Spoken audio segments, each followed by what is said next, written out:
अस्सलाम वालेकुम my YouTube friends, कैसे हैं आप सब। उम्मीद करती हूँ सब खैरियत से होंगे। वेलकम हानिया फूड चैनल। तो फ्रेंड्स, आज मैं आपके साथ शेयर करने वाली हूँ बहुत ही मज़ेदार से दाल करेले की रेसिपी। बहुत ही मज़े के बनते हैं, बहुत ही टेस्टी होते हैं और बहुत ही आसानी से बन जाते हैं। तो जो करेले नहीं खाता वो भी इस रेसिपी को बहुत ही शौक से खाएगा। तो चले फटाफट से आपके साथ इसकी रेसिपी शेयर करते हैं। तो सबसे पहले एक देश की भी हमने घी डाल लेना है। 3 खाने के चम्मच घी ऐड करेंगे और उसके बाद जी हमने प्याज ले लेने हैं। अगर आपके पास 1 किलो करेले हैं तो आप इसमें 3 से 4 मीडियम साइज़ के प्याज ऐड करें। बिल्कुल बारीक बारीक प्याज को हमने कटिंग करना है। कटिंग करने के बाद जी हमने इसको अच्छे से फ्राई करना है। जब प्याज हमारा सॉफ्ट हो जाए और थोड़ा सा इसका कलर चेंज हो जाएगा तो फिर हम इसमें बाकी की चीज़ें ऐड करेंगे।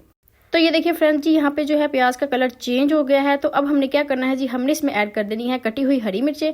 4 से 5 आपने हरी मिर्चें लेनी है, वो इसमें ऐड कर देनी है। हरी मिर्चें डालने के बाद जी थोड़ा सा इसको भी हमने मिक्स करना है। साथ ही हमने इसमें डाल देने हैं 3 मीडियम साइज़ के कटे हुए टमाटर। टमाटर जो है वो ज़्यादा जाएंगे इसमें, क्योंकि टमाटरों से इससे खट्टा खट्टा सा टेस्ट आएगा और बहुत ही मज़े का लगेगा। तो थोड़ा सा टमाटर को हमने सॉफ्ट होने देना है और सॉफ्ट करने के लिए इसमें हम थोड़ा सा पानी ऐड कर देते हैं। तो यहाँ पे मसाला में पानी इसमें ऐड करेंगे और लाल मिर्च का पाउडर कर लेना अच्छे तरीके से। तो पानी डाल दिया तो साथ ही हम मसाले भी डाल देंगे। तो मैंने यहाँ पे मसाले जो है वो पानी के साथ लाल मिर्च डालने के बाद हमने इसमें डाल देना है नमक। नमक डालना है हस्बे ज़रूरत, बहुत ज़्यादा नहीं डालना है, नहीं तो करेलों में नमक तेज़ हो जाएगा।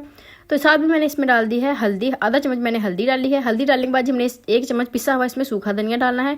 सूखा धनिया आपने लाजमी ऐड करना है। सूखा धनिया डालने के बाद हमने सारी चीज़ों को अच्छे से मिक्स करके पका लेना। तो ये देखिए जी, यहाँ पे हमारी जो ग्रेवी है वो तकरीबन पक चुकी है। पानी भी ड्राई हो गया है, थोड़ा सा पानी भी इसमें बाकी है। तो मैंने क्या किया जी, मैंने 1 कप चने की दाल ली थी और उसको बॉईल करके रख लिया था, वो और दाल इसमें ऐड कर देंगे। और दाल डालने के बाद हमने सारी सब्जियों को अच्छे तरीके से दाल के साथ मिक्स कर देना है। तो यहाँ पे दाल को हमने अच्छे तरीके से मिक्स कर दिया है। इसको ऊपर से कवर करेंगे 2 से 3 मिनट तक के लिए हमने इसको स्टीम देनी है। तो फ्रेंड 2 से 3 मिनट हो गए हैं दाल को जो है कवर किए हुए। तो ये देखिए जी, दाल जो है हमारी यहाँ पे मसाले के साथ बिल्कुल रेडी है। तो यहाँ पे जी हमने इसमें ऐड कर देना है थोड़ा सा हरा धनिया, फ्रेश कटा हुआ हरा धनिया चाहिए हमें, वो ऐड कर देंगे। हरा धनिया डाल देंगे जी इसके अंदर और हरा धनिया डालने के बाद इसको अच्छे से मिक्स कर देना है। और हमारी जो स्टफिंग के लिए दाल है वो बिल्कुल रेडी है।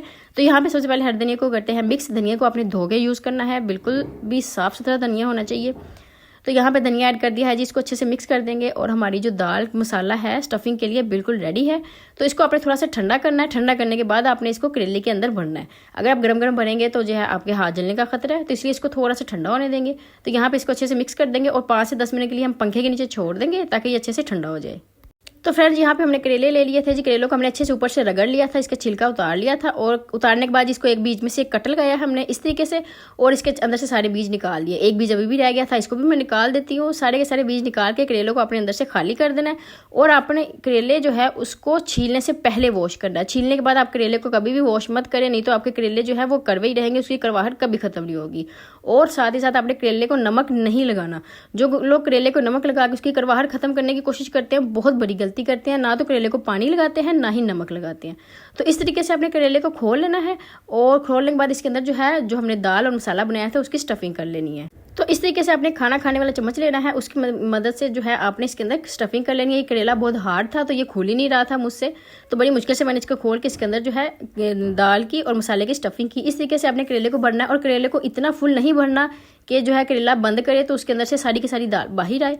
आपने एक बार करेले के अंदर मसाला डाल लेना है। मसाला डालने के बाद जी आपने इसको एक बार बंद करके थोड़ा सा दबाना है।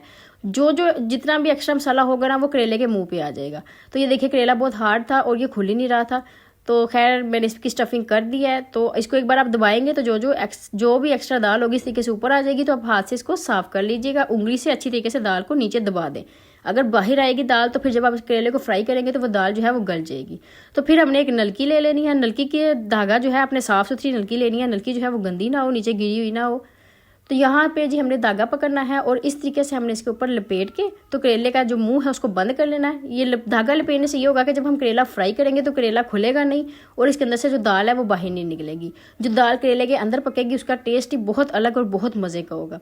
तो इस तरीके से आपने धागे को अच्छे तरह से लपेट के धागे को तोड़ देना है। किसी किस्म की कोई घेरा नहीं लगानी है, ऐसे लपेट के धागे को आपने छोड़ देना है। इस तरीके से आपने सारे के सारे करेले जो है उसकी स्टफिंग कर लेनी है।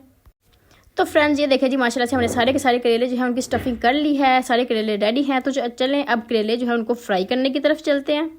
तो यहाँ पे एक पैन में हमने थोड़ा सा घी डाल लिया है, तो और साथ ही साथ हम इसमें एक एक करके करेला जो है उसको डालते जाएंगे।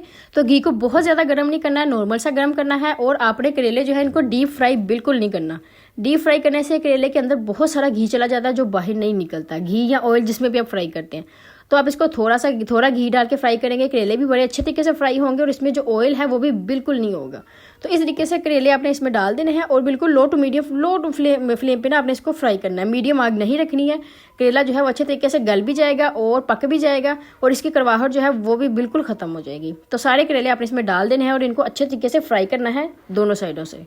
तो ये देखिए जी, यहाँ पे हमारे कुछ करेले जो हैं वो फ्राई हो चुके हैं और कुछ जो हैं वो अभी थोड़े थोड़े बाकी है फ्राई होने के लिए। तो जो करेले फ्राई हो गए हैं उनको मैं साइड पे निकाल लेती हूँ। और देखिए इसी ऑयल में हमने सारे करेले जो है फ्राई करने हैं, डीप फ्राई बिल्कुल नहीं करना है, ये बात आपने लाजमी याद रखनी है। तो यहाँ पे सारे करेले जो है इनको फ्राई करके हमने एक प्लेट में निकाल लेंगे। तो देखिए इस तरीके से इनका जो ब्राउन कलर आ जाएगा तो बहुत ही खूबसूरत भी लगेगा और करेलों की जो कड़वाहट है वो भी खत्म हो जाएगी और अच्छे तरीके से गल भी जाएंगे। तो यहाँ पे जो करेले फ्राई हो चुके हैं उनको मैं बाहर निकाल लेती हूँ। तो फ्रेंड्स, सारे करेले फ्राई करने के बाद जी हमने जो बचा हुआ हमारा मसाला था वो ले लेना है। तो जो मसाला हमारे पास बच गया था उसमें हमने क्या करना है, जिस ऑयल में हमने करेले फ्राई किए थे उसमें से थोड़ा सा घी जो है या ऑयल जिसमें भी आप फ्राई कर रहे हैं वो इसमें ऐड कर देना है। क्योंकि हमने इसमें जो घी है वो बिल्कुल थोड़ा सा डाला था, तो अब इसको दम पे लगाना है। अगर इसमें घी नहीं होगा तो जो हमारा ग्रेवी है, मसाला है सॉरी, वो नीचे लग जाएगा। तो यहाँ पे थोड़ा सा इसमें मैं और घी डाल दूंगी। तो घी डालने के बाद हम उसको अच्छे तरीके से मिक्स कर लेंगे और जिसमें आपने जो करेले फ्राई किए हैं वही वाला आप घी यूज़ करेंगे तो ज़्यादा अच्छा टेस्ट आएगा इसका। तो जो फ्राई किए हुए करेले थे वो भी इसमें ऐड करेंगे, इसको करेंगे अच्छे तरीके से मिक्स। फिर हमने इसको पूरे 15 मिनट के लिए हल्की सी आग पे दम पे लगा देना। दम पे लगाने से ये होगा जो हमारी दाल है वो भी अच्छे से करेले के साथ घुल मिल जाएगी, बहुत ही मज़ेदार सा इसका भी टेस्ट आएगा। इसमें से भी करेले का जो एक मज़ेदार सी करेले की खुशबू है वो आना शुरू हो जाएगी। तो यहाँ पे जी हमने सारी की सारी दाल में करेले जो है उसको मिक्स कर दिया है। अब इसको ऊपर से करते हैं कवर और पूरे 15 मिनट के लिए इसको हम दम लगाएंगे। तो फ्रेंड्स, पूरे 15 मिनट का दम मैंने इसको लगा दिया है। अब इसके ऊपर से जो ढक्कन है हम हटा देते हैं। तो ये देखिए जी, माशाल्लाह से मज़ेदार से हमारे जो करेले हैं वो बिल्कुल रेडी हैं। बहुत ही मज़े की इसकी खुशबू आ रही है और बहुत ही मज़ेदार सा जायका भी है इसका। आप इसको ज़रूर ट्राई कीजिएगा, आपको यकीनन बहुत पसंद आएंगे। और दिखने में जितने अच्छे लग रहे हैं करेले, खाने में भी इतने ही अच्छे हैं। जो करेले नहीं खाता वो भी बहुत शौक से ये करेले खाएगा। तो चलिए अब इसको हम सर्व करते हैं। तो फ्रेंड्स, बहुत ही मज़ेदार से हमारे दाल करेले बिल्कुल रेडी हैं। बहुत ही टेस्टी, बहुत ही मज़े के बने हैं। आप भी ज़रूर ट्राई कीजिएगा, आपको बहुत अच्छे लगेंगे। अगर आपको मेरी ये करेले की रेसिपी अच्छी लगी हो तो वीडियो को लाजमी लाइक कीजिएगा और कमेंट में मुझे ज़रूर बताना है आपने कि आपको मेरी दाल करेले की ये रेसिपी कैसी लगी। और जो चैनल पर नए हैं वो चैनल को सब्सक्राइब करना मत भूलें, ताकि इसी तरह की मेरी मज़ेदार सी वीडियो उन तक पहुँचती रहे। उसके लिए आपको बेल के आइकन को भी प्रेस करना पड़ेगा ताकि आपको सारी जो नई वीडियोज़ हैं उनका नोटिफिकेशन मिल जाए। तो फ्रेंड्स, मैं मिलूंगी फिर आपसे किसी नई वीडियो में किसी मज़े की रेसिपी के साथ। अपना बहुत सारा ख्याल रखिए और मुझे दीजिए इजाज़त। अल्लाह हाफिज़।